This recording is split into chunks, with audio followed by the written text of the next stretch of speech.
Verset 233, Surat Al-Baqarah, la vache. Et les mères qui veulent donner un allaitement complet allaiteront leur bébé 2 ans complets. Au père de l'enfant de les nourrir et vêtir de manière convenable. Nul ne doit supporter plus que ses moyens. La mère n'a pas à subir de dommages à cause de son enfant, ni le père à cause de son enfant. Même obligation pour l'héritier. Et si, après cette consultée, tous deux tombent d'accord pour décider le sévrage, nul grief à leur faire.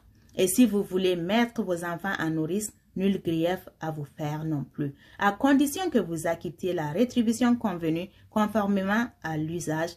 Et craignez Allah et sachez qu'Allah observe ce que vous faites.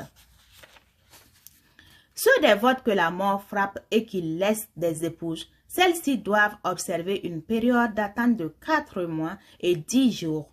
Passé ce délai, on ne vous reprochera pas la façon dont elles disposeront d'elles-mêmes d'une manière convenable.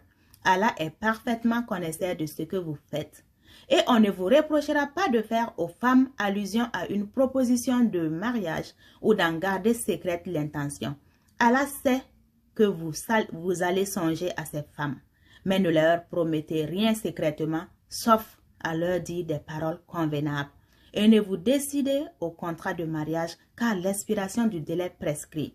Et sachez qu'Allah sait ce qu'il y a dans vos âmes. Prenez donc garde à lui et sachez aussi qu'Allah est pardonneur et plein de mansuétude.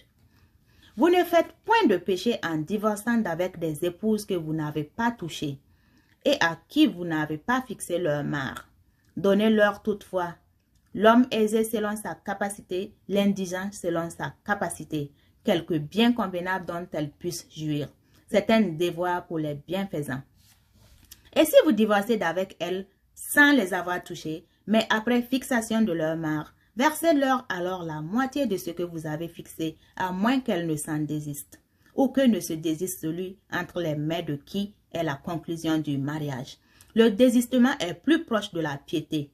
Et n'oubliez pas votre faveur mutuelle, car Allah voit parfaitement ce que vous faites. Soyez assidus au salat et surtout la salat médiane et tenez-vous debout devant Allah avec humilité. Mais si vous craignez un grand danger, alors priez en marchant ou sur vos montures. Puis quand vous êtes en sécurité, invoquez Allah comme il vous a enseigné ce que vous ne saviez pas.